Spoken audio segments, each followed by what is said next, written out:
Via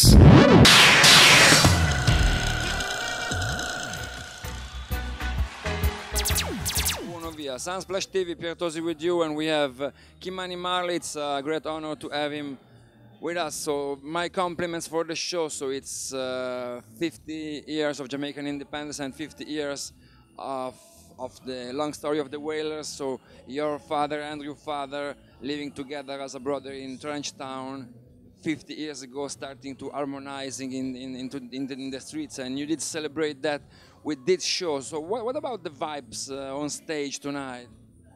The vibe was good, you know. It was definitely a pleasure to be able to share the stage with Andrew Tash, you know, son of the legendary Peter Tash, and also to be there with one of the founding members of the Wailers, which is Sister Marcia Griffith. So, you know what I mean, to be in such company, to be here in Spain, to be in Valencia, to be, you know what I mean, feeling so strong vibration from the audience, you know what I mean, the love and the honor that them show.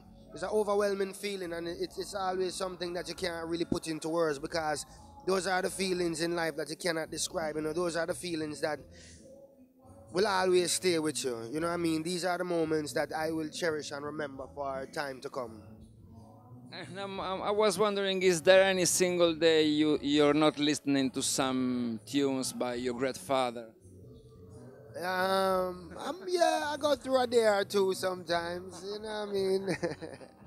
but, I mean, through it all, you know, that music guide me along my journey. And not only me, a lot of people, you know, so this is not just me saying this because that is my father, but it is the reality, and it is the reality of so many people around the world that have, you know, been able to come in contact with and share stories and share moments. So, you know, it's an honor to be a part of such a great legacy too. And, you know what I mean, the music has the message, and the message paves the way.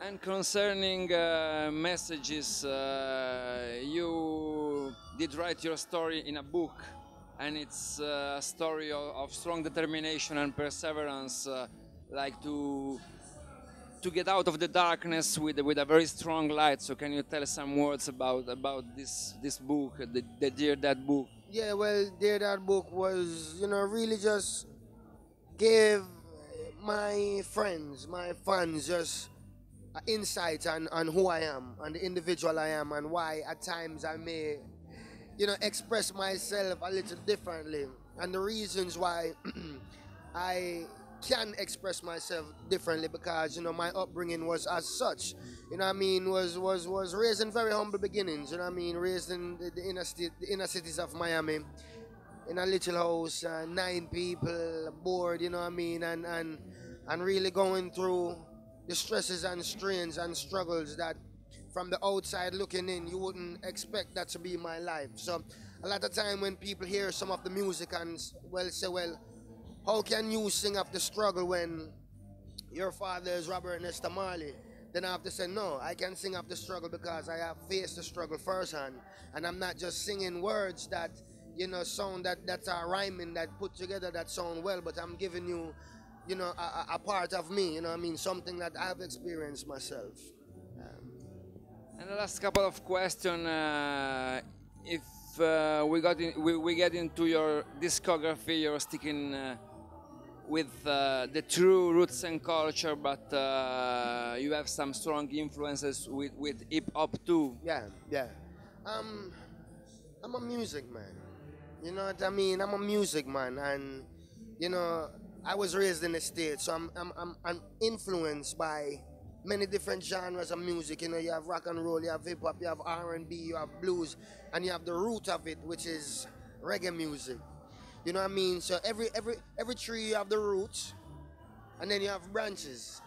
You know what I mean? But it's still, everything still leads back to the root. So for me, it's why limit yourself. The message must be carried on in every format.